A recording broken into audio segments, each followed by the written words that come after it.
a road trip that we took to get down to Georgia. So we started in our house here in Arlington. We drove all the way up to Albany, and all the way over here to Buffalo, down to Erie, down to Pittsburgh, down to Morgantown. Then we thought, oh, we haven't been in a blizzard for a while, so let's go over here and get in a blizzard here. Whatever. It's just snowing and windy. Then we stopped in Washington, or I guess just outside of Washington. So that was day one.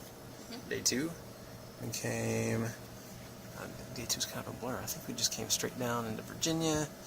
We came through Richmond, down here, through Raleigh, and then I think down into the northern part of South Carolina, and then turned back east and into day two here in Charlotte.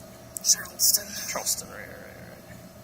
And then day three, we came back up here through Columbia, and then straight over here. A little bit around there. Yep, and then came. And now we're here, cutting to the chase. Now we're here, yes.